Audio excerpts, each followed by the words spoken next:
यकीन मानो आज की कहानी सुनने के बाद तुम जिंदगी के किसी भी परिस्थिति से डरना ही छोड़ दोगे और सुख और दुख में स्थिर रहना भी सीख जाओगे।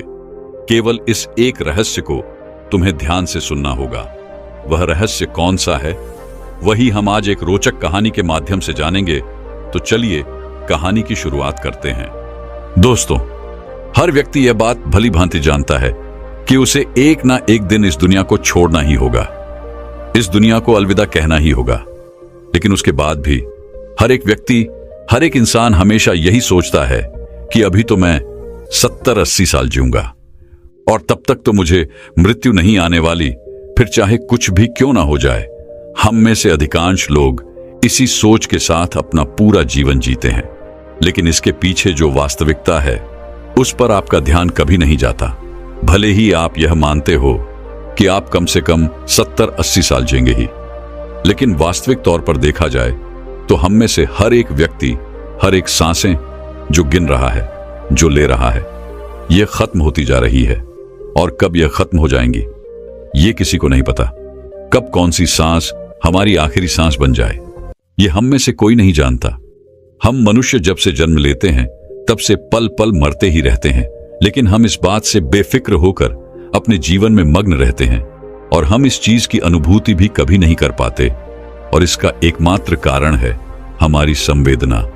संवेदना के स्तर से हमारा शरीर, हमारा दिमाग बहुत नीचे होता है, और जिस दिन हमारी संवेदना का स्तर ऊपर उठ जाएगा उस दिन हमें इसे एहसास कर पाएंगे और इसकी अनुभूति भी हमें अवश्य होगी कि हम किस तरह से एक एक पल, एक एक दिन मरते जा रहे हैं। दोस्तों, आज की जो कहानी मैं आपको सुनाने वाला हूं, इस कहानी में एक ऐसा प्रश्न है जिसका जवाब आप भी जानना चाहते होंगे। आपके मन में भी यह सवाल अवश्य उठा होगा, लेकिन अब तक आपको इसका जवाब नहीं मिल पाया होगा। बहुत समय पहले की बात है, किसी नगरी में दो जुड़वा भाई रहते थे। दोनों जुड़वा भाई आपस में बहुत प्रेम करते थे। उनके बीच जो संबंध था वो बहुत मजबूत था। दोनों एक दूसरे की कदर करते थे, दोनों एक दूसरे का सम्मान किया करते थे।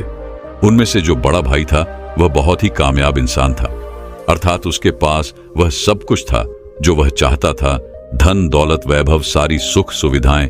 वहीं पर जो दूसरा भाई था उसके पास धन दौलत तो नहीं थी, लेकिन उसने मान सम्मान बहुत कमाया था, पर थोड़ा गरीब था, पर अपने जीवन से संतुष्ट था। दोनों भाई अपने जीवन को मजे में जी रहे थे। देखते ही देखते समय बीतता गया। समय के साथ साथ वो दोनों अब बूढ़े हो चले थे। अब उनके पास अपने पूरे जीवन काल का केवल कुछ समय ही शेष बचा हुआ था, और यह ऐसा समय था जब दोनों भाइयों की परिस्थितियां लगभग एक जैसी थी। जिसने बहुत अधिक धन कमाया था उसने भी अपना जीवन जैसे तैसे ही काटा, और जिसने मान प्रतिष्ठा कमाई थी, जिसके पास उतना धन नहीं था, उसका भी जीवन जैसे तैसे ही कट रहा था। तब उन्हें यह एहसास होने लगा कि हमने अपने जीवन में जो कुछ भी हासिल किया उसका क्या अर्थ हुआ। वे दोनों ये सोच रहे थे कि हमने जीवन भर इतनी मेहनत की, इतना कुछ अपने लिए कमाया, लेकिन ये सब कुछ व्यर्थ ही रह गया, जिस कारण वे लोग बहुत परेशान रहने लगे थे। और अपने जीवन की इस यात्रा को खत्म करने से पहले वे अपने सभी सवालों के जवाब जानना चाहते थे। एक दिन बड़े भाई के एक मित्र ने जब अपने मित्र को बहुत उदास देखा तो उसने उससे उसकी उदासी का कारण पूछा। तब उसने अपनी सारी आपत्ति अपने मित्र को बता दी। इस पर बड़े भाई का मित्र कहता है, यहाँ पास ही में एक बौद्ध भिक्षु रहते हैं। उनके आसन में भीड़ लगी रहती है। वह सभी के हर प्रश्न का जवाब देते हैं। तुम वहां पर चले जाओ, तुम्हारे जो भी प्रश्न हैं वह उसका उत्तर तुम्हें अवश्य देंगे। वह बहुत ज्ञानी है, उनकी ख्याति दूर दूर तक फैली हुई है। दूर दूर से लोग अपने सवालों के जवाब जानने के लिए उनके पास आते हैं। तुम भी वहां जाकर अवश्य एक बार अपने सवाल पूछकर देखो। मुझे यकीन है तुम्हें तुम्हारे सवालों के जवाब वहीं पर मिलेंगे। वो दोनों भाई उन बौद्ध भिक्षु के पास पहुंच जाते हैं और अपने सवालों के जवाब जानने के लिए बहुत उत्सुक होते हैं। जब वह वहां पर गए तो उन्होंने देखा कि वह बौद्ध भिक्षु ध्यान में लीन थे, तो उन्होंने खड़े होकर वहीं पर इंतजार करना उचित समझा।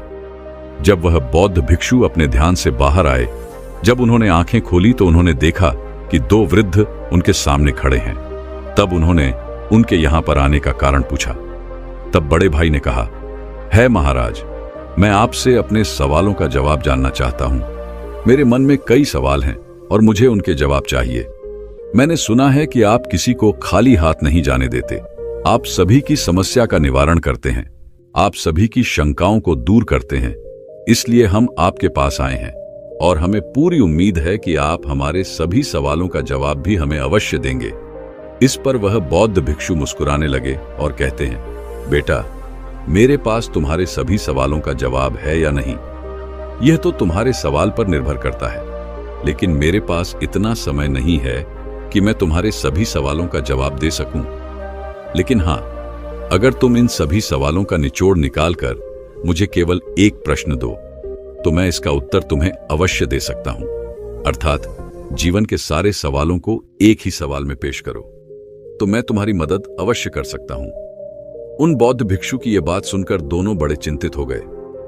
उन्हें यह समझ नहीं आ रहा था कि आखिर अपने पूरे जीवन के इन प्रश्नों को केवल एक प्रश्न में कैसे परिवर्तित किया जाए।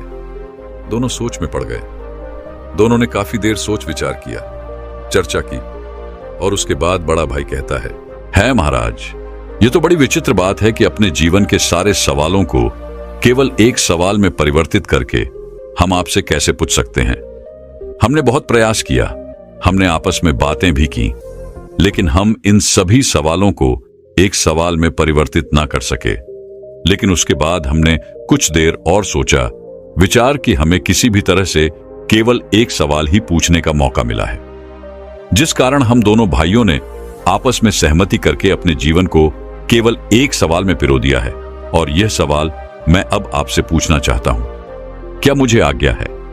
तभी वह बौद्ध भिक्षु कहते हैं, अवश्य, जो तुम पूछना चाहते हो पूछ सकते हो। तभी वह बड़ा भाई कहता है महाराज, हम दोनों भाई हैं और हम दोनों ने अपने जीवन को संतोषजनक जिया है। एक तरफ जहां मैंने खूब सारा धन इकट्ठा किया, वैभव और सारी सुख सुविधा इकट्ठा की, वहीं पर मेरे भाई ने अपने जीवन में मान प्रतिष्ठा इकट्ठा की और अपने जीवन को संतोषजनक दिया। लेकिन अब हमारे जीवन का वह समय आ चुका है कि हम कभी भी अब मृत्यु को प्राप्त हो सकते हैं। लेकिन अब हमारे मन में एक अजीब सा प्रश्न है, और वह यह है कि हमें लगता है कि हमने जीवन में जो कुछ भी पाया है, जो कुछ भी इकट्ठा किया है, यह सब कुछ व्यर्थ है। जैसे हमारे मन के कोने में कहीं कुछ खालीपन सा है, जिसके कारण हमें ऐसा प्रतीत होता है कि मानो हमने अपने जीवन में कुछ खो दिया है। लेकिन वह क्या है, यह मैं समझ नहीं पा रहा। हमने जो कुछ भी इकट्ठा किया है, धन, वैभव, मान सम्मान, सारी सुख सुविधाएं, वो तो सब यहीं रह जाएंगी। तब फिर ऐसे मूल्यों का क्या फायदा जिसके लिए हमने ये जीवन जिया? जो कुछ हमने इकट्ठा किया, जब वो सब हमारे साथ जाने वाला ही नहीं और सब कुछ यहीं पर खत्म हो जाएगा। हमने अपने मूल्यों के लिए अपने जीवन को दांव पर लगा दिया, अपने आदर्शों के लिए अपने जीवन को दांव पर लगा दिया। हमने बहुत अच्छे अच्छे रिश्ते बनाए, अपने आदर्शों को अपने मूल्यों पर दान कर दिया, यह सोचकर कि हमारे मूल्य, हमारे आदर्श बचे रहें।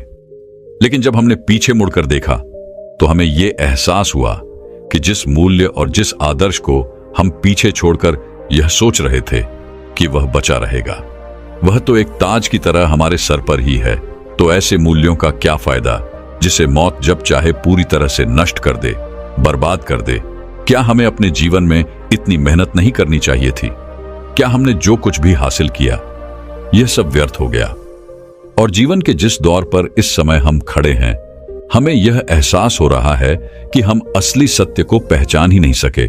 और वह असली सत्य क्या है, यह भी हम नहीं जानते। लेकिन इस सत्य को जाने बिना हम अपने जीवन को छोड़ना नहीं चाहते।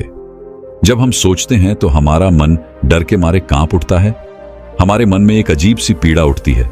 हम यह नहीं जानते कि वह क्या है और क्यों है, लेकिन हमें तो बस यह जानना है कि आखिर वह सत्य है क्या, आखिर वह खालीपन है क्या।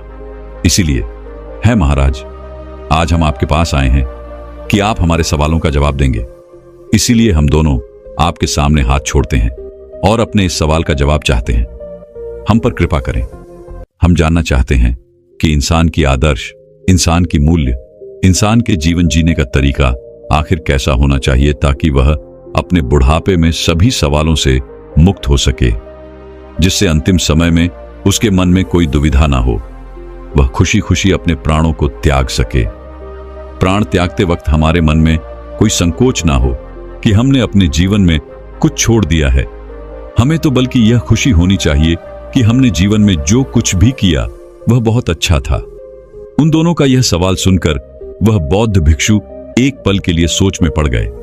उन्होंने काफी देर सोच विचार कर इसका जवाब देना शुरू किया। बेटा, हम मनुष्य हमेशा अंधकार में जीते हैं।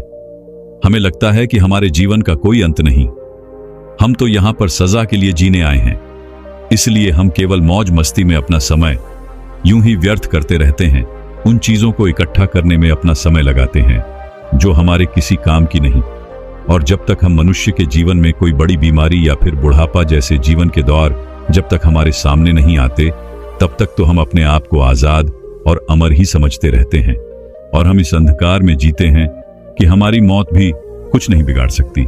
क्या तुम दोनों को कभी यह एहसास हुआ है? क्या तुम्हारे साथ कभी कोई ऐसा पल गुजरा है जब तुमने शायद ही अपने अंदर जाती और बाहर आती सांसों के बारे में ध्यान दिया हो?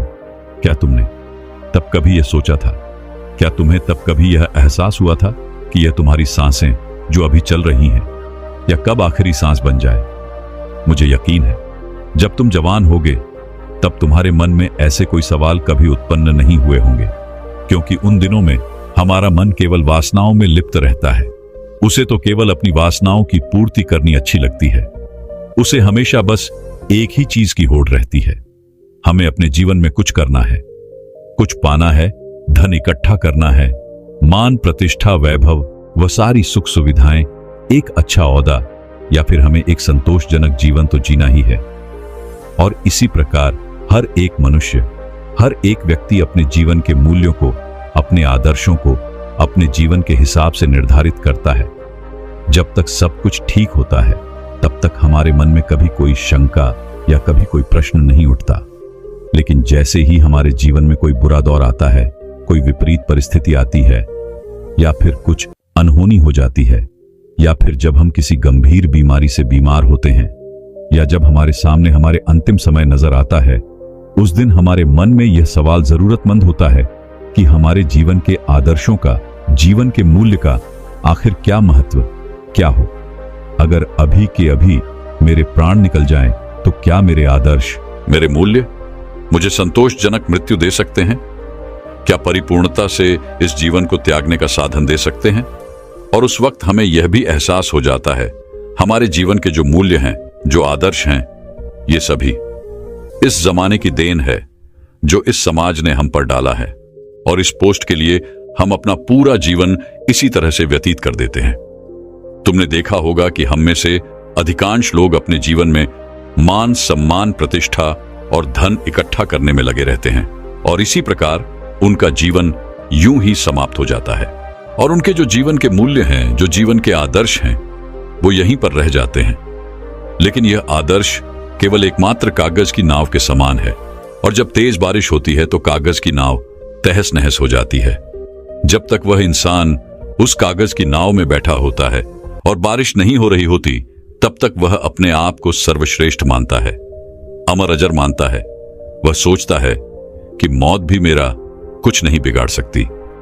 लेकिन जब उसे इस बात का एहसास होता है कि मैंने व्यर्थ की चीजों को इकट्ठा करने में अपना पूरा समय गंवा दिया, अपना पूरा जीवन व्यर्थ कर दिया, तब तक बहुत देर हो जाती है। तब उसे यह भी एहसास हो जाता है कि जिन आदर्शों के, जिन मूल्यों के पीछे मैं भाग रहा था, वह तो एक कंकड़ पत्थर की भांति है। और आखिरी समय में उसे यह भी एहसास हो जाता है कि उसने अपने जीवन में कुछ भी हासिल नहीं किया, लेकिन तब तक समय बीत चुका होता है। और हम मनुष्य के हाथों में उस समय कोई समय नहीं बचा होता, क्योंकि मृत्यु दरवाजे पर दस्तक दे रही होती है। और यही विचार इंसान के मन में पीड़ा उत्पन्न करता है, और तब उस व्यक्ति के मन में एक असंतोष की भावना उत्पन्न होती है।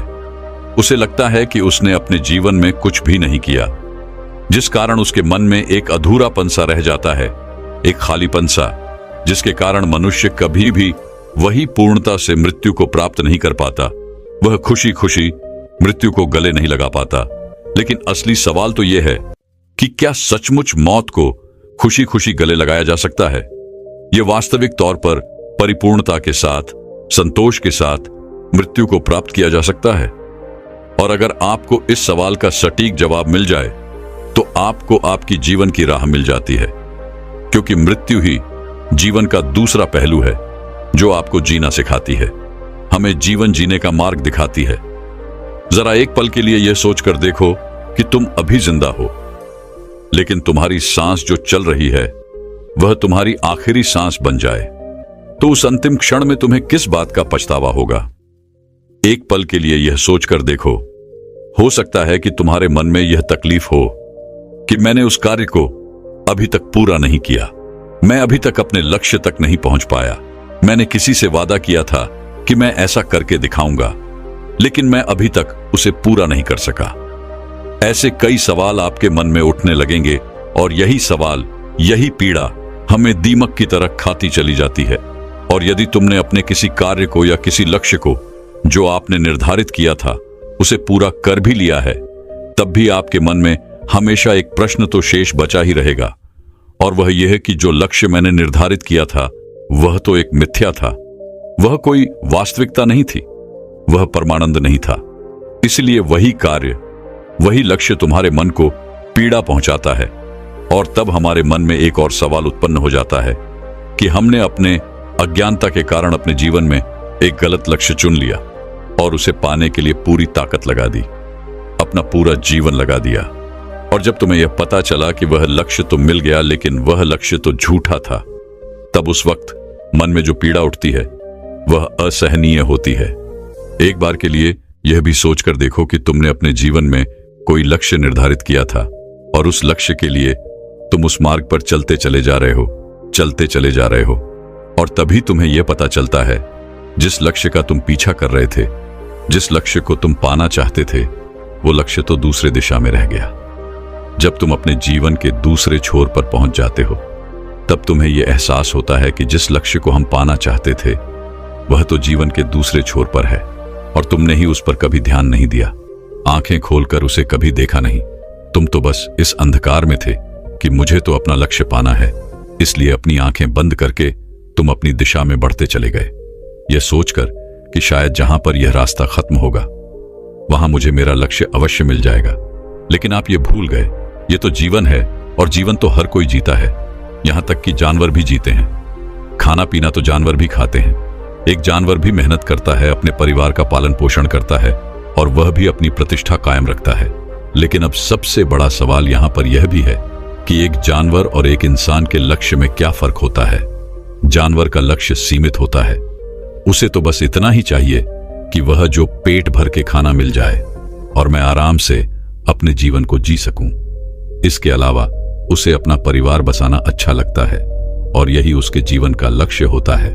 वहीं पर एक इंसान यह सोचता है कि वह धन संपदा इकट्ठी कर ले, मान सम्मान प्रतिष्ठा, एक अच्छा घर, इससे ज्यादा और कुछ नहीं। यही उनका एकमात्र लक्ष्य होता है और अगर इससे ज्यादा कुछ और करना है तो समाज में मान प्रतिष्ठा भी बढ़ा लूं, जिससे मेरा जीवन वही पूर्ण हो जाएगा। लेकिन क्या आपने एक जानवर और एक इंसान के बीच के लक्ष्य की समानता देखी? दोनों का लक्ष्य लगभग एक जैसा ही होता है।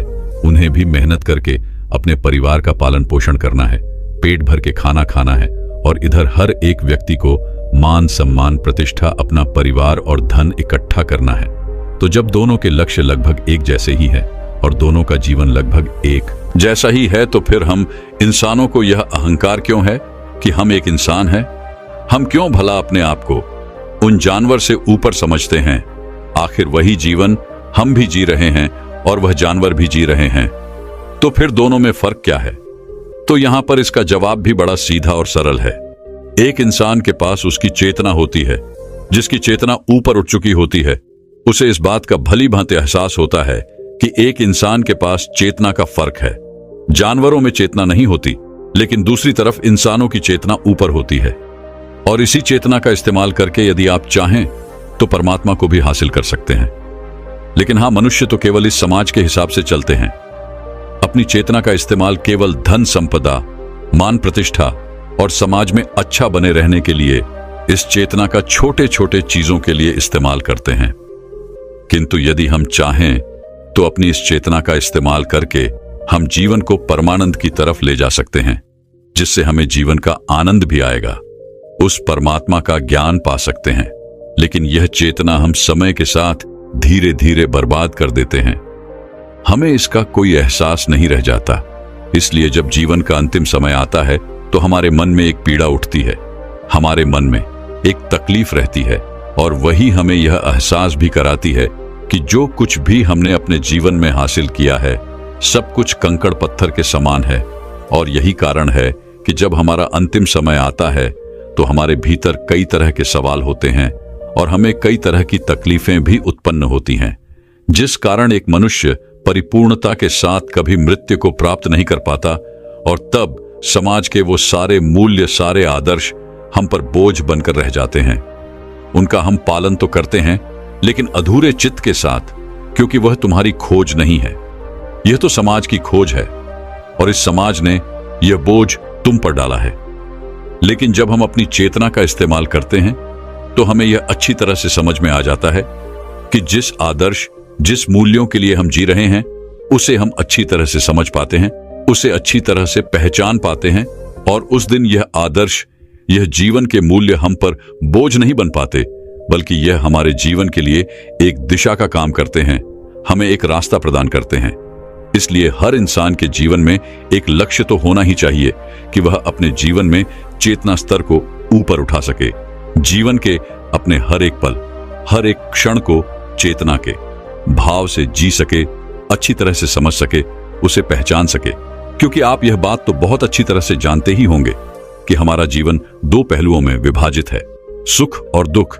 और जब हम चेतना से ऊपर उठ जाते हैं तब हमें यह भी एहसास हो जाता है कि सुख और दुख ये दोनों में ही हमारा एक समान का हिस्सा है। और तब मनुष्य का चैतन्य उसे यह बताता है कि यह तो एक परिस्थिति है जो आज नहीं तो कल गुजर जाएगी। तब उसका मन कभी भी विचलित नहीं होता और तब वह इंसान सुख और दुख में लिप्त न होकर अपने जीवन को अलग होकर जी सकता है। तब उसे यह एहसास होता है कि मैं तो इस सुख और दुख में शामिल ही नहीं हूं। और जब यह भाव उस व्यक्ति के अंदर पैदा हो जाता है तो सारे व्यर्थ के लक्ष्य, जिनके पीछे भागने और दौड़ने की यह प्रतिस्पर्धा चलती रहती है, वह हमेशा के लिए खत्म हो जाती है। और तब जीवन का केवल एक ही लक्ष्य रह जाता है और वह आत्म चैतन्य। लेकिन जो व्यक्ति आत्म चैतन्य से दूर रहता है उसका जीवन एक मिट्टी के घर के समान होता है। जब तक वह घर सुरक्षित है तब तक उसे लगता है, तब तक उसका जीवन खुशियों से भरा रहता है और वो अपने आप को सर्वश्रेष्ठ मानता है। लेकिन जैसे ही कोई आंधी या तूफान उस घर को तोड़ देता है तब उसे यह यकीन हो जाता है कि मेरा तो यह मिट्टी का घर था जो टूट गया और मैं व्यर्थ ही इस मिट्टी के घर के अंदर अपने आप को सुरक्षित और अपने आप को सर्वश्रेष्ठ मानता था। तब उसे यह एहसास होता है, तब वह पश्चाताप करता है, रोता है, बिलखता है और उसे यह भी पता चल जाता है कि वह व्यर्थ ही अपने जीवन को सबसे मूल्यवान समझ रहा था। लेकिन तब रोकर क्या फायदा होगा, सब कुछ तो बीत चुका, वह समय तुम्हारे हाथों से निकल चुका है। अब जो भी क्षण तुम्हारे हाथों में है उस समय का इस्तेमाल करो। जीवन के आखिरी समय में पश्चाताप करके क्या फायदा, क्योंकि जो भी समय आपके पास बचा है आप चाहें तो उसका इस्तेमाल कर सकते हैं। कहा जाता है ना, जहां जागो वहीं सवेरा। अपने भीतर की चेतना को पैदा करने के लिए केवल एक पल ही काफी है और आपका पूरा जीवन एक पल में रूपांतरित हो जाता है। और अगर अब से भी आपके मन में चैतन्य पैदा हो जाता है और आपको यह लगता है कि जीवन क्या है, क्यों है और इस जीवन का असली अर्थ क्या है, यदि तुम इसे मेरी बात जान पाते हो तो तुम्हारा अवचेतन इस बात को भली भांति समझ पाता है, जिस कारण तुम्हारा पूरा जीवन इस पल में रूपांतरित हो जाएगा और तुम्हारा जितना भी बचा हुआ जीवन है उसे जीने पर तुम्हें पश्चाताप भी नहीं होगा। तुम अपने जीवन को जागरूक होकर जियोगे, पूरे होश में जियोगे। इसलिए अपने जीवन को इस तरह से जियो जैसे वह आपका आखिरी दिन हो। अपने हर एक कार्य को ध्यानपूर्वक देखो, समझो। आपके अंदर उठने वाले विचार, आपके अंदर उठने वाली भावनाएं, उन चीजों को ध्यान से देखो, समझो, जिससे आपके जीवन की एक नई शुरुआत होगी। एक ऐसा व्यक्ति जिसका चैतन्य जाग उठा हो, और ऐसे व्यक्ति के लिए हर एक दिन अनोखा होता है, खास होता है। आपके लिए हर एक सुबह नई होगी, हर एक शाम अनोखी होगी। सोचो, अगर हम अपने आप अपने जीवन को कुछ इस तरह से बना ले तो हमारा जीवन कितना रूपांतरित हो जाएगा और हर दिन हमारे लिए एक नया सूरज निकलेगा, हर दिन हमारे लिए अनोखा बन जाएगा। हर दिन हमारे लिए चैतन्य के स्तर को ऊपर उठाने की एक सीढ़ी बन जाएगा। लेकिन हम मनुष्य अपने जीवन में व्यर्थ की चीजों के पीछे भागते रहते हैं। कंकड़ पत्थर इकट्ठा करते रहते हैं, अपने जीवन में ऐसे लक्ष्यों को निर्धारित करते हैं जिसका कोई अर्थ ही नहीं। हम व्यर्थ की धन संपदा मान प्रतिष्ठा के पीछे भागते रहते हैं, जो एक ना एक दिन मिट्टी में मिल ही जाएगा, और तब हमें अपना जीवन व्यर्थ लगने लगता है। लेकिन यदि आपका मन चैतन्य से भर जाए तो आप हर चीजों का लाभ उठा सकते हैं। आप हर पल को भरपूर जी सकते हैं। हर एक क्षण आपकी मुट्ठी में होगा। लेकिन यदि आपका मन चैतन्य से भरा नहीं होगा तो आप उस पल मौजूद ही नहीं होंगे।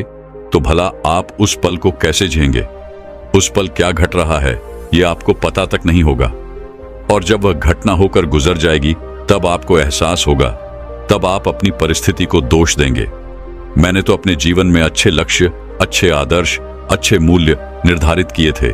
लेकिन आप यह भूल जाते हैं कि केवल लक्ष्य को निर्धारित करने से आप अच्छा जीवन नहीं जी सकते, अपने जीवन को आनंदमय नहीं बना सकते, और तो और आप अपने जीवन को जीना नहीं सीख सकते।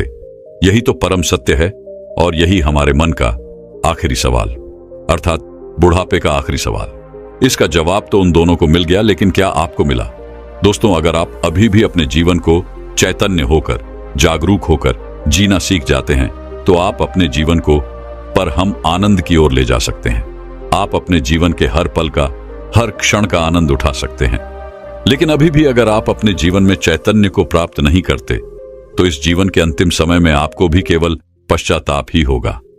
तब उस समय आप केवल इस सोच पर रह जाएंगे कि मैंने तो अपना इतना समय केवल सोते सोते गुजार दिया, मैंने अपना इतना समय केवल इधर उधर की बातों में लगा दिया। इसी प्रकार के कई सवाल आपके मन में उठने लगेंगे, और तब आपके हाथ केवल पश्चाताप ही रहेगा, क्योंकि आपका वह समय तो बीत चुका है और अब आप उस समय को वापस नहीं पा सकते। जब समय आपके हाथों से निकल चुका होगा तब आपको उसकी असली अहम समझ आएगी, और तब आप केवल यह सोच रहे होंगे कि अब तो केवल मेरे पास कुछ ही क्षण बचे हैं। तब आप केवल रोते बिलखते रह जाएंगे, लेकिन आपके हाथ कुछ नहीं आने वाला। इसलिए दोस्तों, आज से और अभी से अपने जीवन को जागरूक होकर जीना सीखें। हर पल, हर क्षण को खुशी से जिए। ऐसे जिए मान लो कि यह समय आपका आखिरी समय है, यह दिन आपका आखिरी दिन है, यह पल आपका आखिरी पल है, जिससे आपके लिए हर एक पल नया होगा, खास होगा और आप ही का होगा। तो दर्शकों, चलिए अब अगली आत्मविश्वास कैसे बढ़ाए इस विषय पर एक प्रसिद्ध कहानी की शुरुआत करते हैं। दोस्तों, महात्मा बुद्ध कहते हैं कि मानव शरीर स्वास्थ्य का रहस्य है, इसीलिए अतीत पर शोक मत करो, भविष्य की चिंता मत करो। बुद्धिमानी तो यही है कि आप ईमानदारी से अपने वर्तमान में जियो। लेकिन हम में से अधिकांश लोग वर्तमान में जीना नहीं जानते, क्योंकि वो जीना ही नहीं चाहते। उन्हें तो अपने बीते हुए कल की चिंता करनी है, आने वाले भविष्य की चिंता करनी है। और यदि आप वर्तमान में जी सकते हैं तो कोशिश करके देख लो, आपका मन और आपका शरीर पूरी तरह से स्वस्थ हो जाएगा। एक बार जब आप वर्तमान में जीने लगते हैं तो ना ही आपको अतीत के बीतने का कोई दुख होता है और ना ही आने वाले भविष्य की कोई चिंता रह जाती है, बल्कि वर्तमान में चलने वाली आपकी सांसें भी आपको वह सुख देंगी जो आज से पहले आपने कभी भी महसूस तक नहीं की होंगी। दोस्तों, आज की यह कहानी हमें कुछ ऐसा ज्ञान देने वाली है जिसे पूरा सुन लेने के बाद आप अपने भूतकाल और अपने भविष्यकाल को कहीं पीछे छोड़कर वर्तमान में जीना सीख जाएंगे। तो ये कहानी शुरू होती है एक व्यक्ति से। वह व्यक्ति बहुत दुखी था, बहुत परेशान था। वह एक पहाड़ की चट्टान पर बैठकर रो रहा था, बिलख रहा था। तभी वहां से एक बौद्ध भिक्षु गुजर रहे थे। उसे रोता देख वह बौद्ध भिक्षु उस व्यक्ति के पास गए और उससे कहने लगे, क्या तुम यहां से कूदकर अपनी जान लेने की सोच रहे हो? वह व्यक्ति कहता है, आपने बिल्कुल ठीक कहा, लेकिन आपको इससे क्या फर्क पड़ता है? मेरा जीवन है, मैं इसके साथ जो चाहूं वह करूं। तभी वह बौद्ध भिक्षु उस व्यक्ति से कहते हैं, तो अभी तक बैठकर रो क्यों रहे हो? तो अगर तुम्हें यह करना ही है तो यहां पर बैठकर रोने से क्या फायदा? इस बात को सुनकर वह व्यक्ति थोड़ा सा क्रोधित हो जाता है और उन बौद्ध भिक्षु से कहता है, देखिए महाराज, यहां पर जो भी करने आया हूं वह तो मैं करूंगा ही, लेकिन आपको इसमें दखल अंदाजी करने की कोई जरूरत नहीं।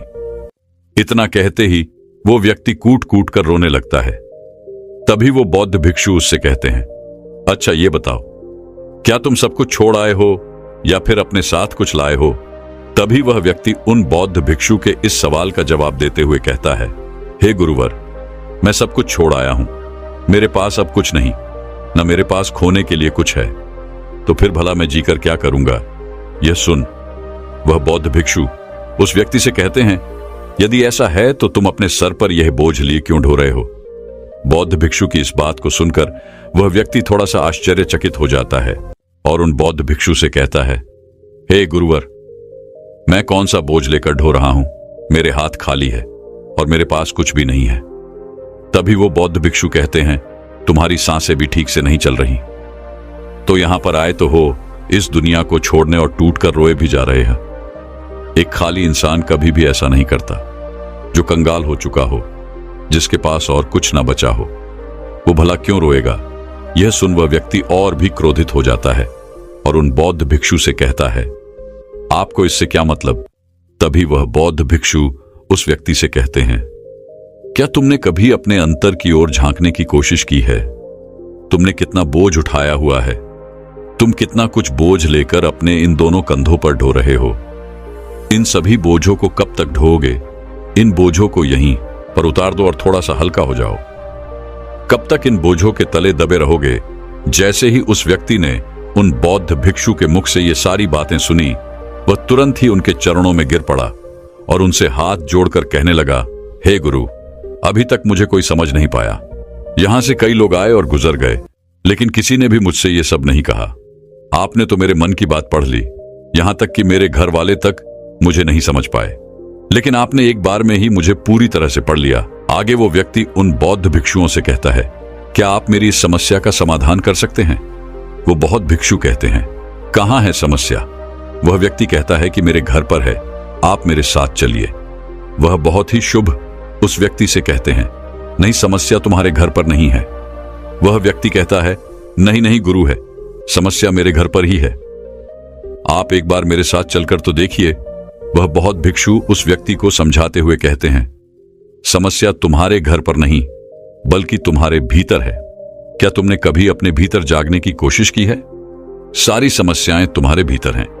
जब तक तुम उनका समाधान नहीं करोगे, तब तक तुम्हें हर जगह हर समय केवल समस्या ही नजर आएंगी।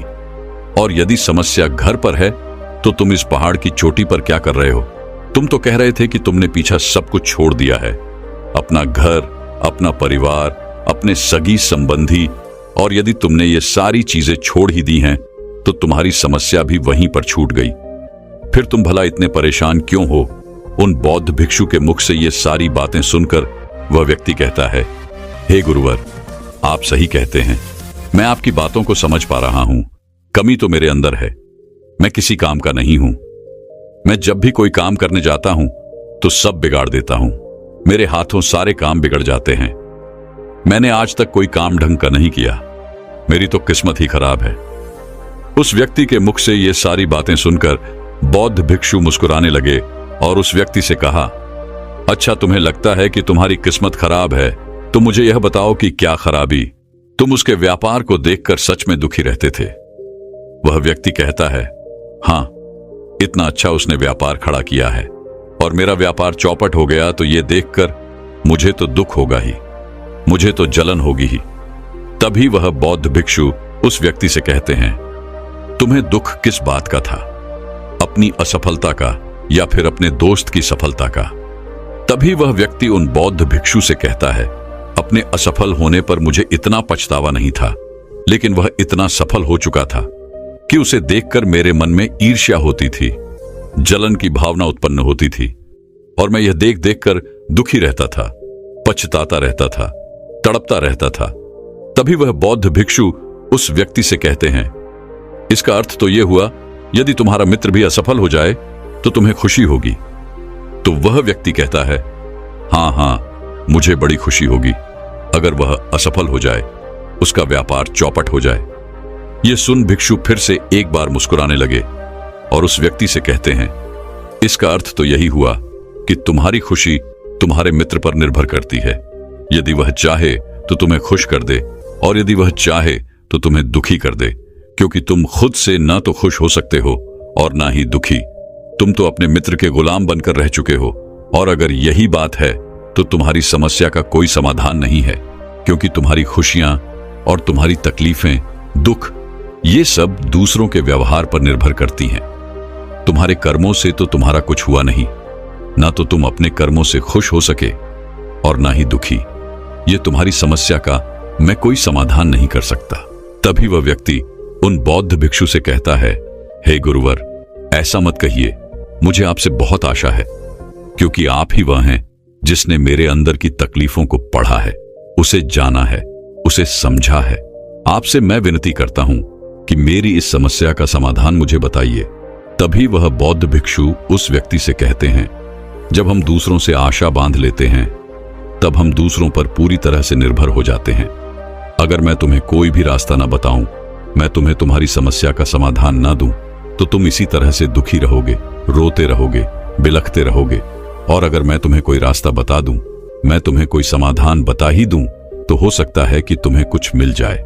लेकिन एक बात याद रखना कि जो तुम्हारा मित्र तुम्हारे घर पर आता है ये तुम्हें बताने के लिए कि किस तरह से उसने व्यापार में वृद्धि की, किस तरह से उसने कड़ी मेहनत की, जो तुम्हें दुखी करने आता है, लेकिन वो बात तो सच्ची ही कह रहा है कि किस तरह से उसने अपने जीवन में वह संघर्ष किया और उस मुकाम तक पहुंचा है।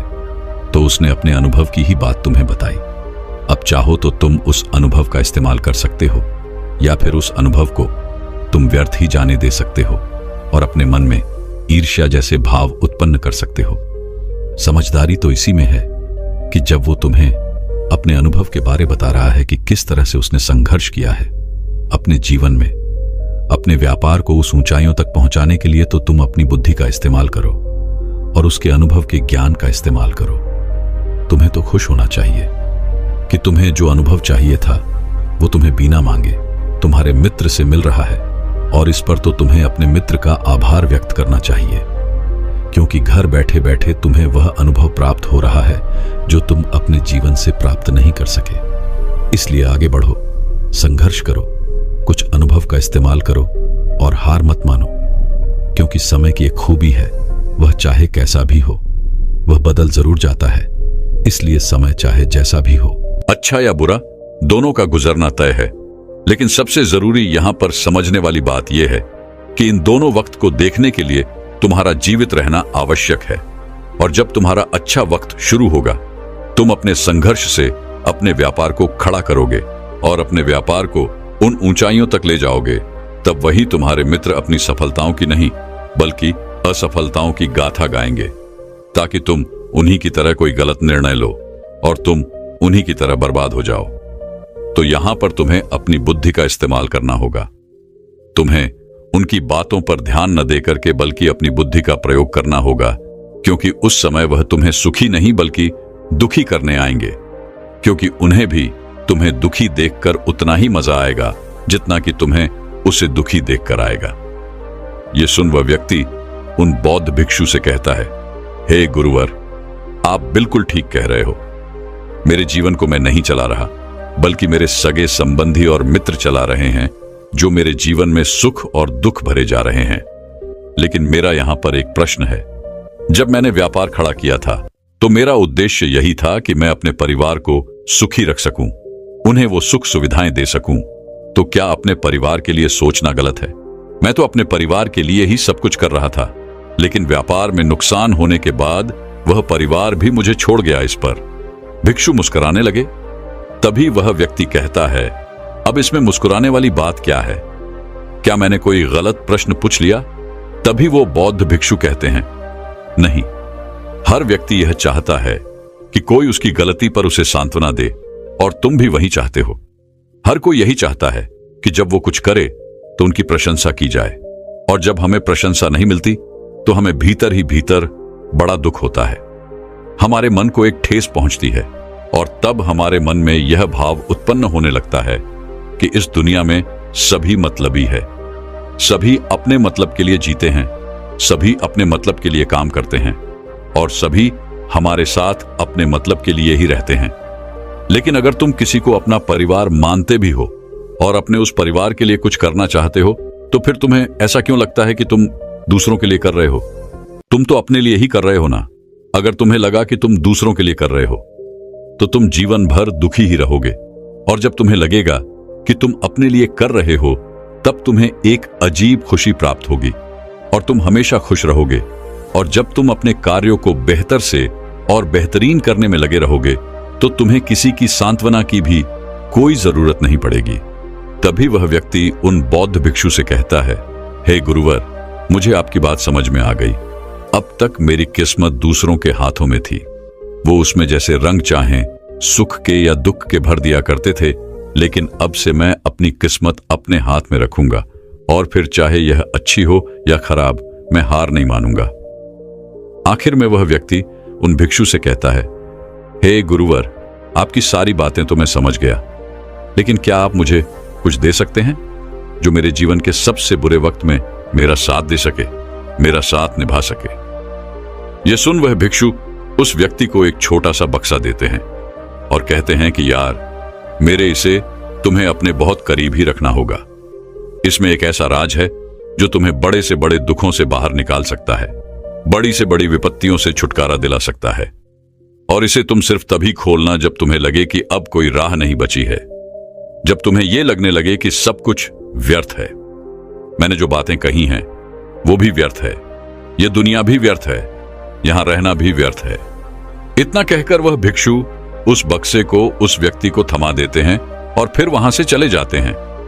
वह व्यक्ति उस बक्से को लेकर वापस अपने घर आता है और फिर एक नया कारोबार शुरू करता है।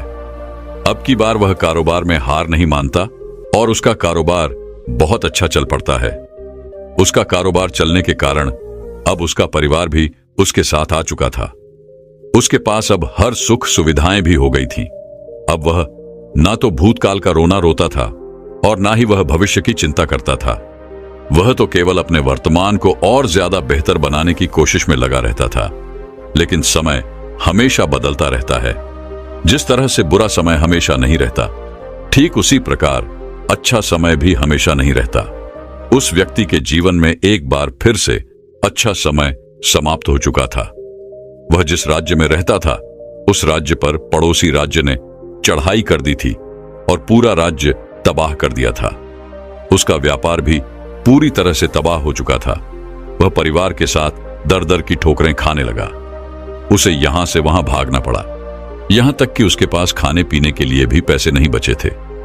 भूख से उसके माता पिता ने दम तोड़ दिया और वह अपनी पत्नी और छोटे भाई के दोनों बच्चों को लेकर इधर उधर भटकता रहा। वह दोनों बच्चे बीमार पड़ चुके थे और अब उसके पास उनके इलाज के लिए भी पैसे नहीं थे।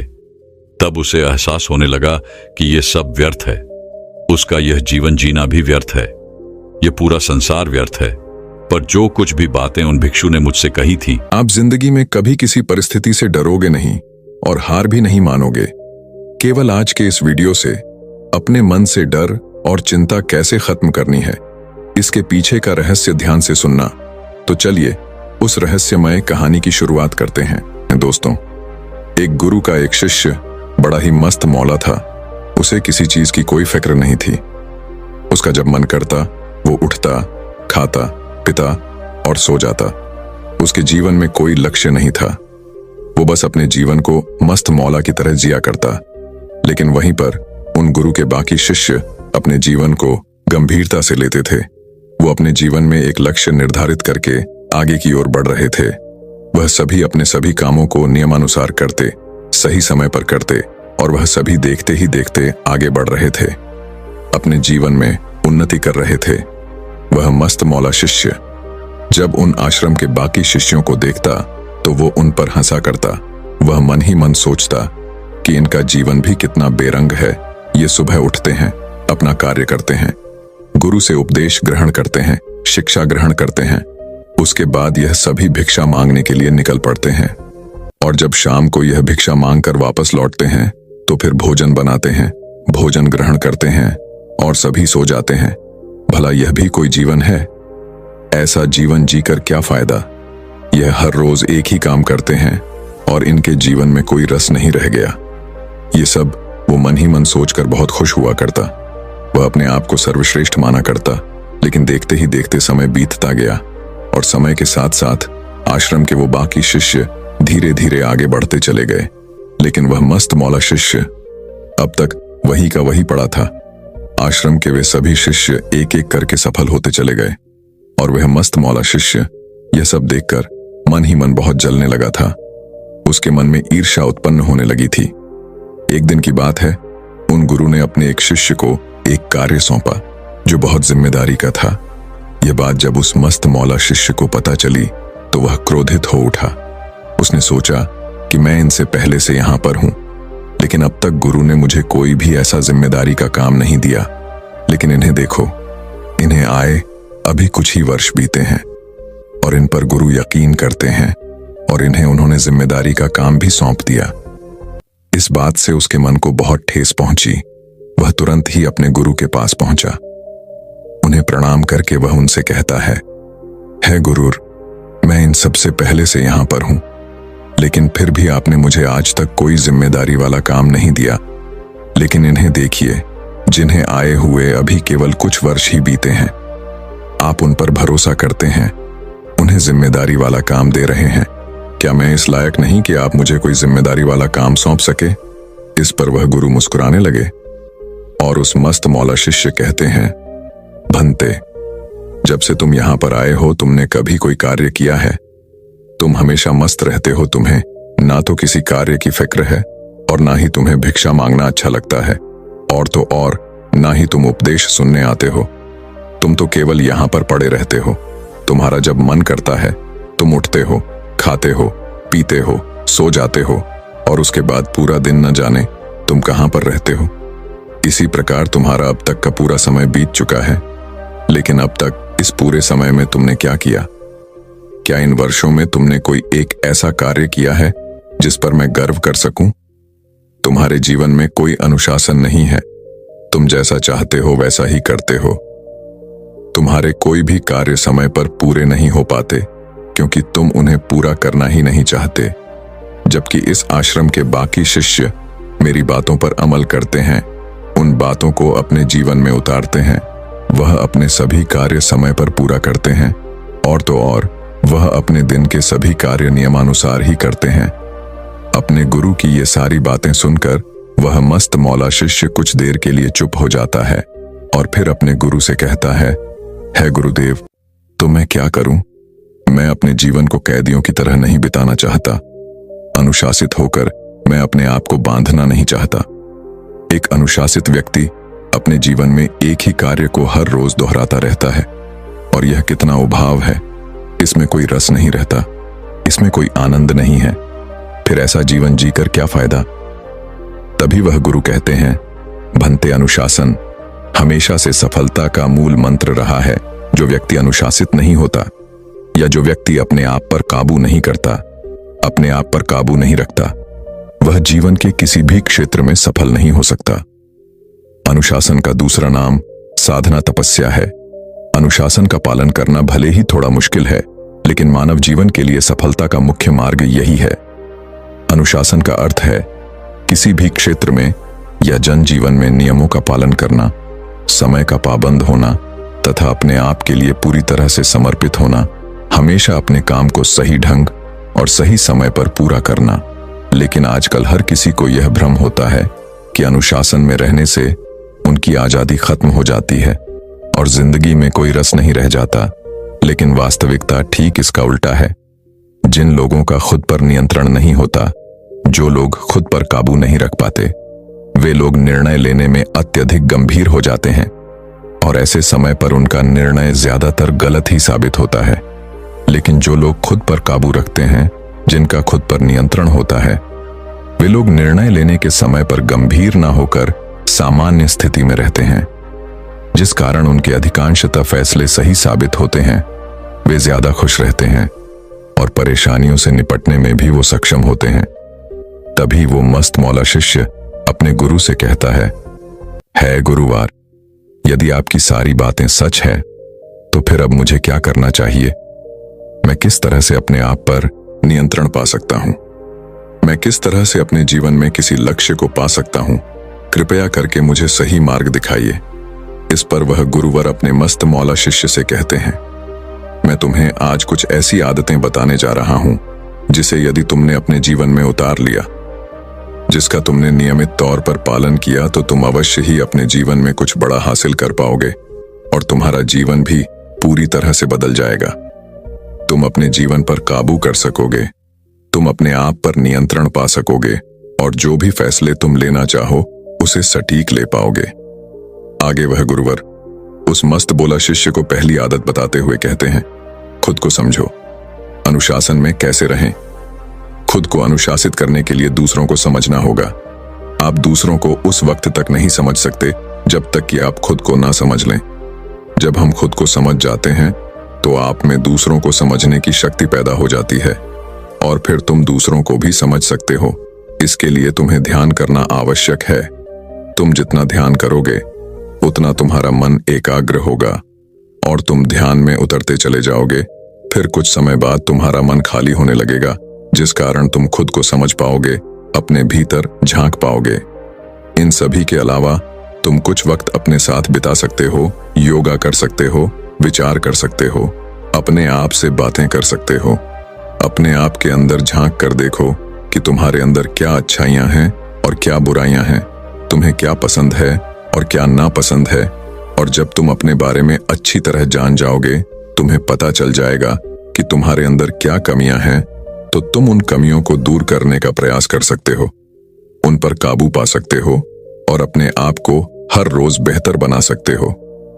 आगे वे गुरु उस मस्त मौला शिष्य से कहते हैं, स्वस्थ खाओ। खुद को अनुशासित करने का अर्थ केवल यह नहीं है कि तुम्हें काम करना है, बल्कि तुम्हें अच्छा खाना भी खाना है। तुम्हें खाने पीने पर ध्यान देना आवश्यक है। तुम्हें स्वस्थ खाना खाना चाहिए। जैसे जैसे दिन गुजरते जाते हैं, हमारे शरीर की ऊर्जा कम होती जाती है। इसके लिए हमें खाने का विशेष ध्यान देना चाहिए, अच्छी आदतें डालनी चाहिए। यदि तुम स्वस्थ खाना खाओगे तभी तुम्हारे भीतर सही ऊर्जा उत्पन्न हो पाएगी और फिर तुम्हारे पास दिन भर ध्यान केंद्रित करने के लिए काफी ऊर्जा होगी, जिससे तुम लंबे समय तक अनुशासित रह पाओगे। आपने देखा होगा कि आपके आसपास ऐसे कई सारे लोग होंगे जिनका मोटापा दिन ब दिन बढ़ता जा रहा है और वह कई तरह की बीमारियों के शिकार भी हो चुके हैं और उन्हें डॉक्टरों ने मना भी किया होगा कि आपको ये सारी चीजें नहीं खानी हैं, लेकिन उसके बाद भी उनका खुद पर नियंत्रण नहीं रहता, क्योंकि वह उन चीजों के आदी हो चुके हैं, क्योंकि वे लोग केवल स्वाद के लिए भोजन करते हैं। इसलिए यदि तुम खुद अनुशासित होना चाहते हो तो सबसे पहले अपने खाने पर नियंत्रण रखो, जो बहुत जरूरी है, और केवल उन्हीं चीजों का सेवन करो जो तुम्हारे स्वास्थ्य के लिए अच्छे हों। और यदि आप कुछ समय के लिए उन चीजों को रोक भी देते हैं तो आप बड़ी आसानी से उन आदतों को फिर बना सकते हैं। और जब तुम अच्छा खाओगे तो तुम्हारा मन स्वस्थ होगा, तुम्हारा मस्तिष्क स्वस्थ होगा, तुम्हारे मन और मस्तिष्क में स्वस्थ विचार उत्पन्न होंगे, अच्छे विचार उत्पन्न होंगे, अच्छी सोच होगी और तुम्हारा स्वास्थ्य भी अच्छा होगा। उसके बाद तुम सही तरीके से काम भी कर पाओगे। लेकिन यहां पर एक और चीज तुम्हें ध्यान देने की आवश्यकता है कि तुम्हें अपने भोजन को स्वस्थ खाना खिलाने के साथ साथ अपने दिमाग और अपने मन को भी स्वस्थ भोजन ही खिलाना है। जैसे कि हम आजकल कई सारी ऐसी चीजें देखते हैं जिसका हमारे शरीर पर, हमारे मन पर, हमारे मस्तिष्क पर बुरा असर पड़ता है, जिसका हमारे जीवन से कोई लेना देना नहीं होता। फिर भी हम उन चीजों को केवल मजे के लिए देखते हैं, तो उन चीजों का सेवन आज से बंद कर दें, क्योंकि वह चीजें आपको जीवन में कोई लाभ नहीं देने वाली। उससे अच्छा है कि आप अपनी आंखों को, अपने मन को, अपने मस्तिष्क को ऐसा आहार प्रदान करें जिससे कि आपका मन, मस्तिष्क सब स्वच्छ हो जाए, ऊर्जा से भरपूर हो जाए। जैसे यदि आपके जीवन में आपका कोई लक्ष्य है तो आप उस लक्ष्य से जुड़ी हर जानकारी इकट्ठा कर सकते हैं। उस लक्ष्य तक पहुंचने के लिए आपको किन किन चीजों की आवश्यकता है, किन जानकारों की आवश्यकता है, उन्हें एकत्रित करना सीखिए। अपने लक्ष्य पर नियमित तौर पर काम करना सीखिए। नए नए लोगों से मिलिए जो आपके लक्ष्य से जुड़े हुए हैं, उनसे जानकारी लीजिए, ना कि केवल मजे के लिए चीजें देखें, सुने और समझें। इससे आपका ध्यान भी खराब होगा और आपका समय भी नष्ट होगा और आपको कोई लाभ नहीं मिलेगा। इसलिए ना केवल अपने शरीर को स्वस्थ भोजन दें, बल्कि अपने मन, मस्तिष्क और आंखों को भी स्वस्थ भोजन ही कराएं। आगे वह गुरु उस मस्त मौला शिष्य से कहते हैं, नियमित रूप से व्यायाम करो। खाने के साथ साथ शरीर का अनुशासन भी बहुत जरूरी है। हमारा जो दिमाग है यह हमारे नियंत्रण में नहीं रहता, जो मर्जी जो चाहे सोचता रहता है, यहां वहां भागता रहता है, हमें भटकाता रहता है। एक विचार से दूसरे विचार, दूसरे से तीसरे, तीसरे से चौथे, और ऐसे ना जाने कितने ही विचारों में ये डूबा रहता है, जिन पर हमारा कोई नियंत्रण नहीं होता। लेकिन हमारा मन और हमारा मस्तिष्क हमारे शरीर से जुड़ा हुआ है। यदि हम चाहें तो इन पर नियंत्रण पा सकते हैं, और अपने शरीर पर नियंत्रण पाना हमारे हाथों में ही है। इसलिए नियमित रूप से व्यायाम करें, योग करें, ध्यान करें, जिससे हमारे शरीर के साथ साथ हमारे मन और मस्तिष्क पर भी हमारा नियंत्रण साधने लगेगा।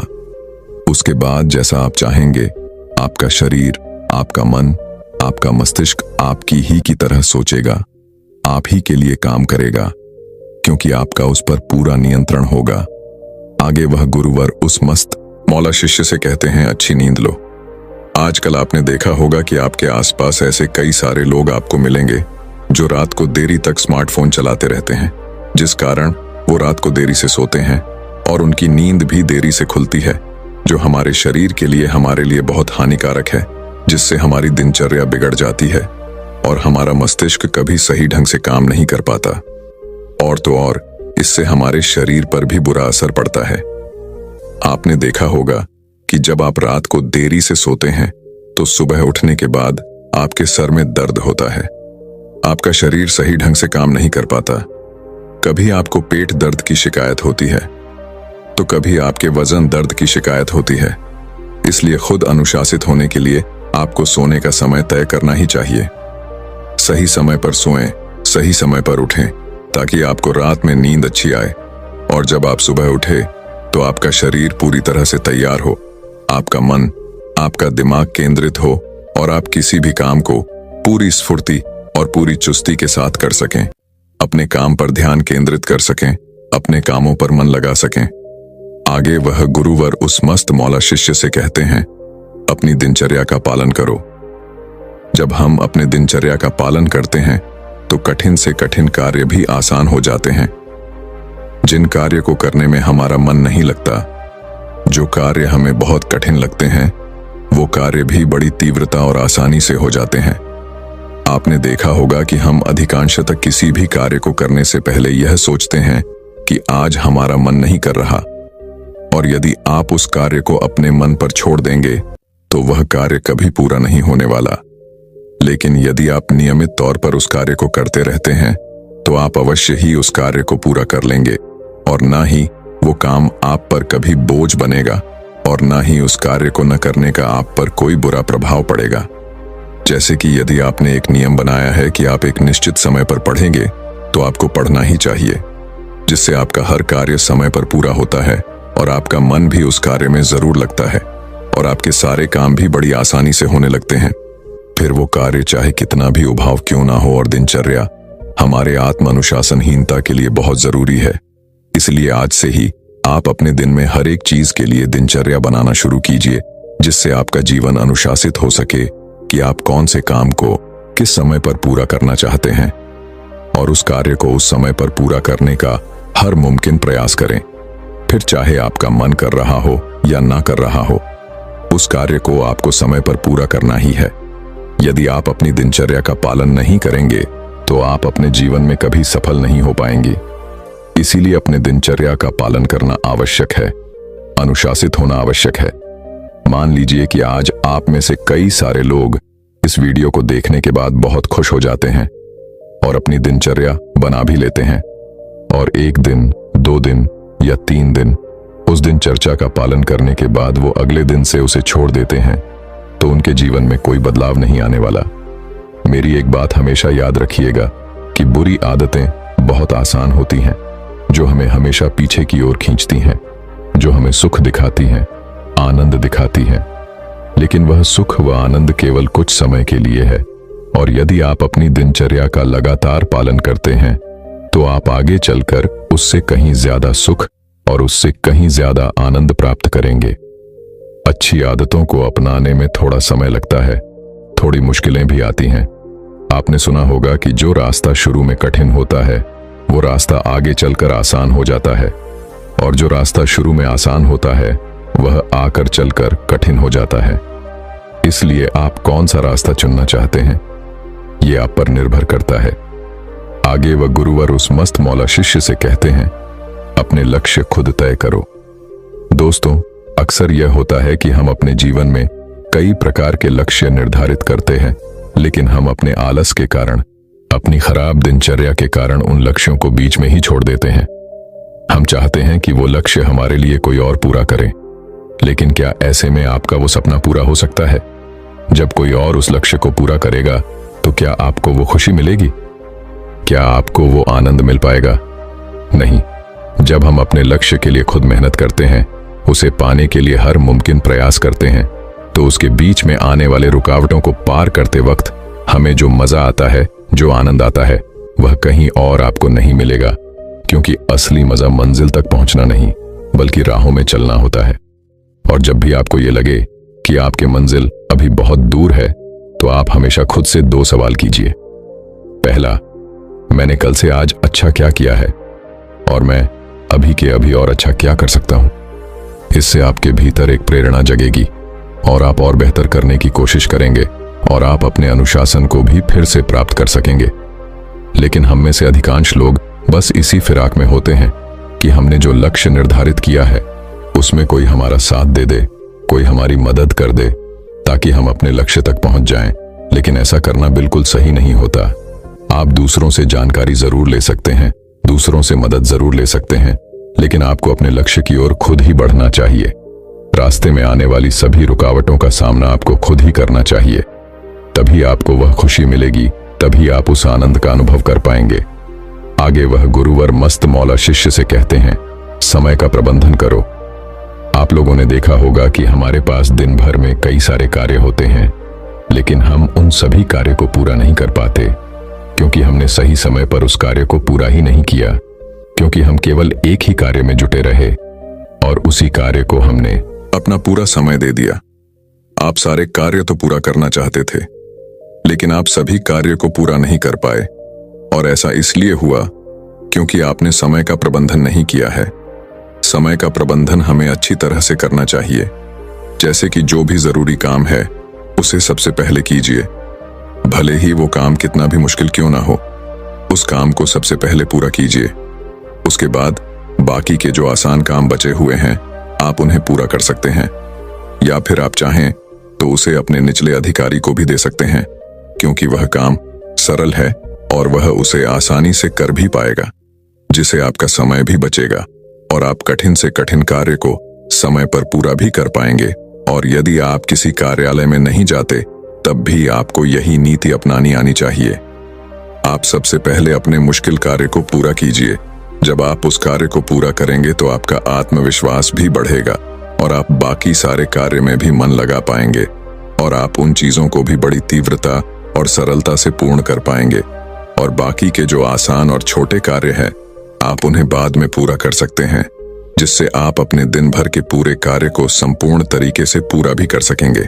आगे वह गुरुवर उस मस्त मौला शिष्य से कहते हैं, ध्यान भटकने से बचाओ। हमारा वातावरण प्रेरणा से बहुत मजबूत होता है, इसलिए अपने वातावरण को अनुशासन के हिसाब से अनुकूलित बना लीजिए। अपनी आंखों के सामने से वह हर चीज हटा दीजिए जिससे आपका ध्यान भटकता हो और आप अपने काम पर मन ना लगा पाते हो। जहां भी आप काम करते हो वहां पर कम से कम चीजें रखिए जिससे आपका ध्यान ना भटक पाए। जैसे कि आपके हाथ में रखा हुआ ये फोन, जब आप काम कर रहे हो तो उस वक्त इसे अपने आप से दूर रखिए, क्योंकि आजकल सोशल मीडिया पर हर कोई ऑनलाइन रहता है और ऐसे में हर कोई आपको परेशान करने का हर मुमकिन प्रयास करता ही रहता है। जैसे कि यदि आप काम कर रहे हो और उसी समय व्हाट्सएप पर अगर कोई मैसेज आ जाए तो आप उसका रिप्लाई देने से पीछे नहीं हटने वाले, आप तुरंत ही उस फोन को उठाएंगे और रिप्लाई देना शुरू कर देंगे, जिससे आपका ध्यान भी भंग होगा और आपका काम भी पूरा नहीं हो पाएगा। इसलिए जब तक आप काम कर रहे हो तब तक इसे अपने आप से दूर रखें, और यदि आप यह नहीं कर सकते तो कम से कम इतना कीजिए कि सुबह सुबह जब आप अपना काम शुरू करते हैं तो उस वक्त अपने सामने कम से कम ऐसी चीजें रखें जो आपका ध्यान भटका सकती हो, जिससे आपका मन उस कार्य में लगेगा और धीरे धीरे आपको दिन की एक अच्छी शुरुआत मिल पाएगी। आप अपने काम में अपना मन लगा पाएंगे, उस समय पर पूरा कर पाएंगे और उससे मिलने वाली खुशी आप महसूस कर पाएंगे। आगे वह गुरवर अपने उस मस्त मौला शिष्य से कहते हैं, अपनी योजनाओं को समाप्त करो। आप अपनी जिंदगी में कुछ भी हासिल करना चाहते हो, उसके लिए सबसे जरूरी है कि आप अपनी योजनाओं को समाप्त करो और उस पर काम करके उसे पूरी तरह से पूर्ण करो। जब आप एक सही तरीके से काम करते हैं तो धीरे धीरे अंत तक आप दूसरों से बेहतर हो जाते हैं और आप अपने कामों को पूरा करने में सक्षम भी हो जाते हैं। इसलिए अपनी योजनाओं पर ध्यान दें, उन्हें पूरा करने का हर मुमकिन प्रयास करें, क्योंकि यदि आप अपने जीवन में कुछ बड़ा हासिल करना चाहते हैं तो आपको अपनी योजनाओं पर तो ध्यान देना ही होगा और उन्हें पूरा करना ही होगा। इतना कहकर वह गुरु शांत हो गए। अब शिष्य भी ये समझ चुका था कि वो अपने जीवन में क्या गलतियां कर रहा है और उसे अपने जीवन में किन चीजों को सुधारना चाहिए। उसने तुरंत ही अपने गुरु को प्रणाम किया और वहां से वह वापस आश्रम की ओर लौट गया। अब वह रोज ध्यान किया करता था, अपने सभी कार्यों को नियमित तौर पर पूरा किया करता था, जिससे उसका मन एकाग्र होने लगा था। वह उपदेश भी सुनने आता था और हर रोज वह भिक्षा मांगने भी जाया करता था। देखते ही देखते वह पूरे आश्रम में अब सबसे कुशल हो चुका था। तो दर्शकों, चलिए अब तनाव मुक्ति के ऊपर अगली रोचक कहानी की शुरुआत करते हैं। दोस्तों, बार बार संकेत देने के बाद भी एक शिष्य अपने गुरु की बात टालता रहा और देखते ही देखते एक दिन शिष्य और उन गुरु की जान जाते जाते बच गई। शिष्य ने गुरु से कहा, हे गुरु, यह मेरी गलती है और मेरी ही गलती के कारण यह सब हो रहा है। आप मुझे सजा दीजिए और मुझे यह भी समझाइए कि आखिर हम कामों को क्यों टालते हैं। गुरु ने कहा, नहीं, इस बार मैं तुम्हें कुछ नहीं समझाऊंगा, बल्कि इस बार तुम खुद ही अपने मन के भीतर झांको, खुद को जानो और मुझे भी उपदेश दो कि आखिर कोई भी व्यक्ति अपने जीवन के जरूरी काम को क्यों टालता है। यह कहानी है एक गुरु और दो शिष्यों की। गुरु और शिष्य पहाड़ की तलहटियों में एक छोटी सी कुटिया में रहा करते थे। एक दिन उन गुरु ने अपने दोनों शिष्यों को अपने पास बुलाया और उनसे कहने लगे, देखो, हमारे पास जो चावल है वह बहुत जल्द खत्म होने वाले हैं और बहुत ही जल्द वर्षा का मौसम भी आने वाला है। इसलिए मैं चाहता हूं कि तुम दोनों कल ही गांव के लिए निकल पड़ो और वहां से चावल खरीद कर लाओ।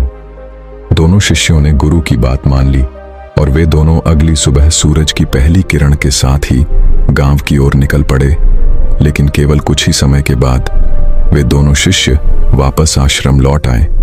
आज शाम आने के बाद उन गुरु ने अपने उन दोनों शिष्यों से कहा, क्या बात है, तुम दोनों इतनी जल्दी कैसे लौट आए? क्या तुमने चावल लाया? इस पर उन दोनों शिष्यों ने ना में सर हिलाते हुए कहा, नहीं। तभी वह गुरुवर उन दोनों शिष्यों से कहते हैं, आखिर तुम दोनों खाली हाथ क्यों लौट आए? तभी उन दोनों में से एक शिष्य कहता है, हे गुरु, गांव की ओर जाने के लिए जो नदी हमें पार करनी पड़ती है, जिस पर जो पुल बनाया गया है, वह लकड़ी का पुल पूरी तरह से जल चुका है। यदि हम उस पर चलकर जाएंगे तो इससे बहुत खतरा हो सकता है, हमारी जान भी जा सकती है। तभी वह गुरु उन दोनों शिष्यों से कहते हैं, तो क्या तुम किसी और रास्ते से गांव की ओर नहीं जा सकते थे? इस पर पहला शिष्य उन गुरु की इस बात का जवाब देते हुए कहता है, हे गुरुदेव, दूसरा रास्ता बहुत लंबा और बहुत कठिन है और रास्ते में मैंने कई लोगों को यह कहते हुए भी सुना है कि उस पुल की मरम्मत बहुत जल्द ही हो जाएगी और मुझे तो यही लगता है कि हमें पुल के ठीक होने का इंतजार करना ही चाहिए। पहले शिष्य का जवाब सुनकर उन गुरु ने अपने दूसरे शिष्य की तरफ देखा, जो बिल्कुल चुपचाप खड़ा था और वह अपने गुरु की किसी भी बात का कोई जवाब नहीं दे रहा था, क्योंकि अब भी वह इस समस्या के समाधान के बारे में सोच रहा था। कुछ दिन ऐसे ही बीत गए। तभी एक दिन फिर से उन गुरु ने अपने दोनों शिष्यों से कहा, देखो, चावल बहुत जल्द खत्म होने वाले हैं, तुम दोनों को गांव की ओर निकलना चाहिए और जल्द से जल्द गांव से चावल लेकर आना चाहिए, अन्यथा हम सभी को भूखा ही सोना पड़ जाएगा। उन गुरु की आज्ञा पाकर वे दोनों शिष्य अगले ही दिन फिर से गांव की ओर निकल पड़ते हैं। कुछ ही देर बाद पहला शिष्य वापस लौट आया। जब उन गुरु ने उसके वापस आने का कारण पूछा, तब वह शिष्य उन गुरु से कहता है, हे गुरुवर, अभी तक पुल की मरम्मत का काम पूरा नहीं हुआ है और वहां के आसपास के लोग यही कह रहे हैं कि पुल की मरम्मत का काम जल्दी पूरा हो जाएगा। क्योंकि पुल बनने का कार्य शुरू हो चुका है, इसीलिए मुझे लगता है कि हमें और थोड़ा सा इंतजार कर लेना चाहिए। अपने शिष्य के मुख से यह सुनकर वह गुरु उस शिष्य से कहते हैं, तुम्हारा गुरु भाई कहाँ है? वह कहाँ गया? इस पर वह पहला शिष्य जवाब देते हुए कहता है, हे गुरु, वह तो लंबे रास्ते की ओर गया है। वह रास्ता बहुत लंबा और कठिन है और सबसे अजीब बात तो यह है कि हमने कभी भी उस रास्ते पर कभी सफर नहीं किया। वह रास्ता हमारे लिए अनजान भी है, जिस कारण उसे कई तरह की परेशानियां भी उठानी पड़ सकती है। वह तो बेवजह ही परेशान हो रहा है। बस 2 से 3 दिनों में फूल का काम खत्म हो जाएगा और फिर मैं खुद जाकर गांव से चावल लेकर आ जाऊंगा। पहले शिष्य के मुख से यह सारी बातें सुनकर वह गुरु चुपचाप रहे।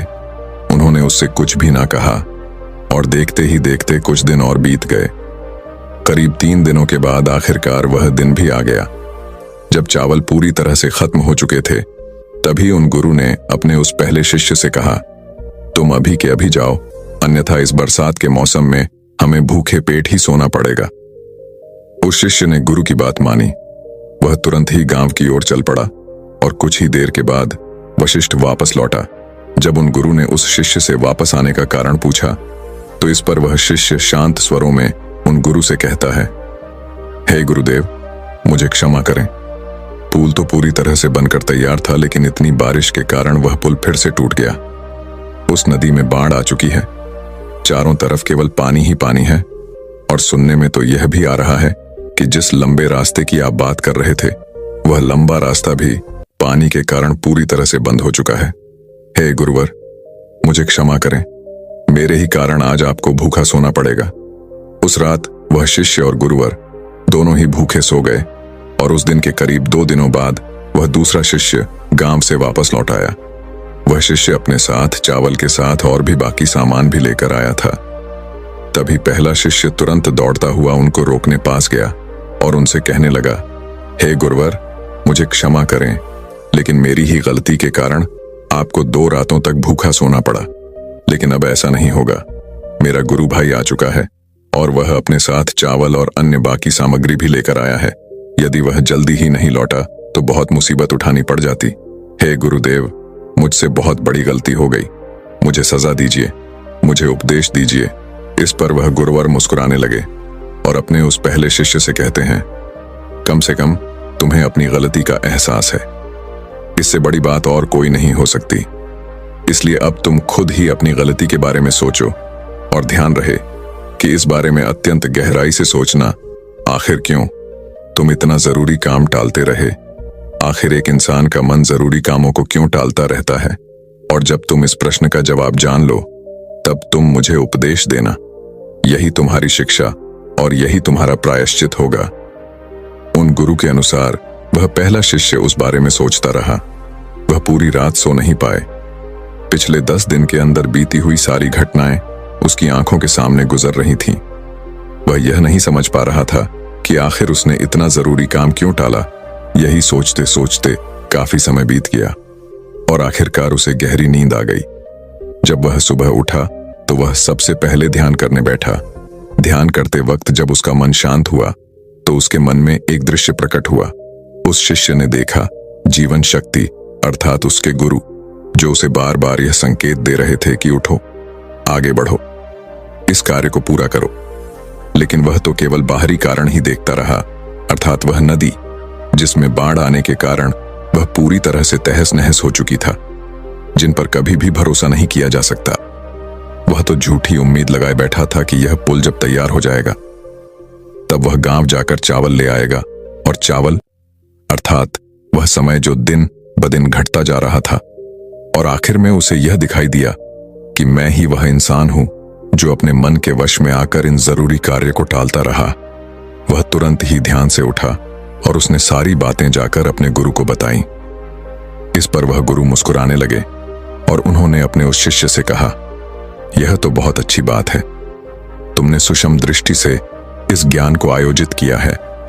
शिष्य एक बार फिर से बैठकर यह सोचने लगा कि चावल लाना अत्यधिक जरूरी काम था। फिर भी मैं उस कार्य को क्यों टालता रहा।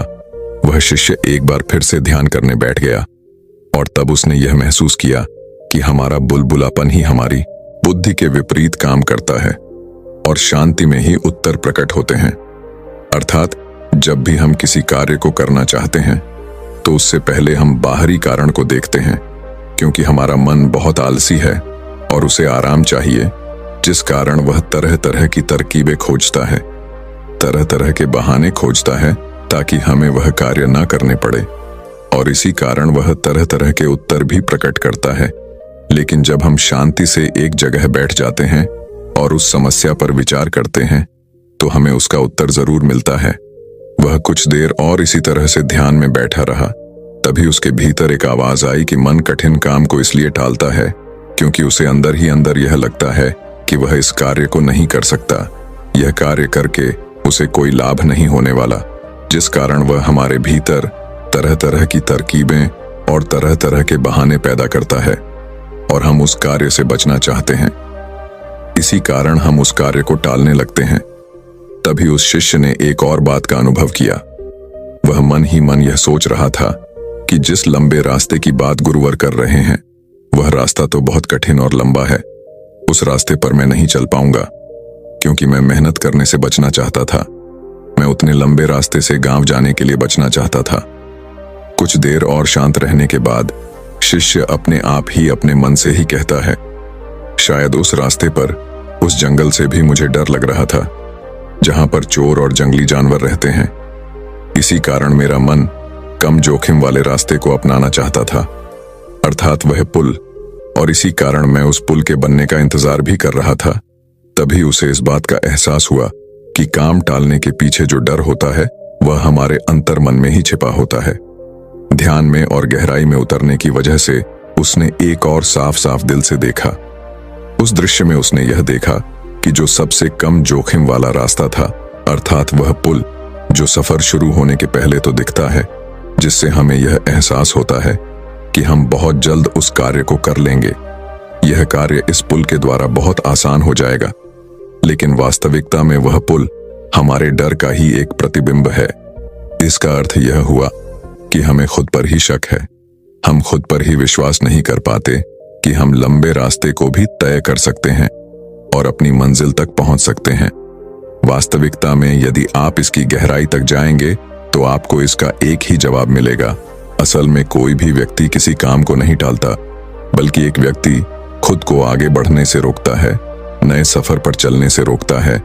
यदि आप भी चाहते हैं कि आप भी छोटे रास्ते से आगे बढ़ सकें, तो यह आपको आपके अनुभव और आपकी बुद्धि के कारण ही मिल पाएगा। हमारी बुद्धि और अनुभवी वह पुल है जो हमारे सामने शॉर्टकट के रूप में प्रकट होते हैं। इतना कुछ जानने के बाद वह शिष्य बहुत प्रसन्न हुआ, लेकिन अब की बार वह अपने गुरु के पास नहीं गया, बल्कि उसने अपने आप से ही एक और सवाल किया कि आखिर इस डर के बारे में मैंने पहले क्यों नहीं सोचा। जब मैं उतने जरूरी काम को टाल रहा था, तब मैंने अपनी इस गलती का एहसास क्यों नहीं किया। तभी उसके भीतर से एक और आवाज आई, और वह यह थी कि यह तो मन के शांत होने पर ही संभव है, क्योंकि जब हमारा मन शांत नहीं होता तब हम किसी भी प्रकार के निर्णय नहीं ले पाते। जब हमारे मस्तिष्क पर कोई डर हावी होता है या परिस्थितियां हावी होती हैं, तो हम कभी भी मन को शांत नहीं रख पाते, और यही कारण है कि हम उन परिस्थितियों के सामने हार मान लेते हैं, उन डरों को अपने ऊपर हावी होने देते हैं। इसलिए हम डर का असली कारण, अर्थात काम को टालने का कारण भी पहचान नहीं पाते। तभी उस शिष्य ने खुद से ही कहा, यदि मैं उस डर का कारण समझ जाता तो मैं उस दूसरे शिष्य के साथ जरूर जाता, या फिर किसी और व्यक्ति को लेकर मैं चावल की खरीदारी के लिए अवश्य जाता, लेकिन इस कार्य को कभी ना टालता। इतना कुछ जान लेने के बाद वह शिष्य अपने गुरु के पास पहुंचा और उसने अपने गुरु से कहा, हे गुरु, 2 दिनों तक शांत रहने के बाद मैंने इस प्रश्न का जवाब जान लिया है कि आखिर मेरे काम टालने के पीछे क्या कारण था। इस पर वह गुरु कहते हैं, उस शिष्य से कहते हैं, तो तुमने क्या जाना। इस पर मनुष्य कहता है, हम मनुष्य के भीतर किसी भी काम को करने से पहले मन के भीतर एक डर होता है और उसी डर के कारण हम किसी भी कार्य को टालते हैं और इसी कारण हम किसी भी कार्य को करने से बचना चाहते हैं। लेकिन अगर हमें अपने काम को करना है तो हमें शांत रहकर अपने मन से इस डर को निकालना होगा। तभी हम उस कार्य को आसानी से कर सकेंगे। तभी हमारे अंदर वह क्षमता और वह शक्ति भी जागृत होगी जिससे हम बड़ी से बड़ी मंजिल भी प्राप्त कर सकते हैं। इस पर वह गुरु मुस्कुराने लगे और उस शिष्य से कहते हैं, अच्छा तो ठीक है, अब मुझे यह बताओ कि काम टालने की इस आदत से हमें मुक्ति कैसे मिलेगी। गुरु का यह प्रश्न सुनकर वह शिष्य वहीं पर शांत बैठ गया और कुछ देर शांत रहने के बाद उसने गुरु के इस प्रश्न का जवाब देते हुए कहा, हे गुरुवर, डर का असली कारण अहंकार है और जब तक अहंकार है तब तक एक इंसान सीमित अवस्था में ही सो सकता है और तब तक इसे किसी न किसी प्रकार का डर बना ही रहेगा और इसी कारण कोई भी व्यक्ति अपने आप को खुद ही आगे बढ़ने से रोकता रहेगा। किंतु जितना हमारा मन शांत होता जाएगा उतना ही हम अपने शास्त्रों के प्रति सचेत होते जाएंगे और उतनी ही आसानी से हम अपने ऊपर हावी हुए उस डर को भी देख पाएंगे और उतनी ही आसानी से हम उस काम को टालने से बच भी पाएंगे। अपने शिष्य के मुख से यह जवाब सुनकर वह गुरु मुस्कुराने लगे। उनके चेहरे पर एक हल्की सी मुस्कान आ गई। उसके बाद वह वहां से चले गए। वह शिष्य भी इस बात से पूरी तरह से संतुष्ट था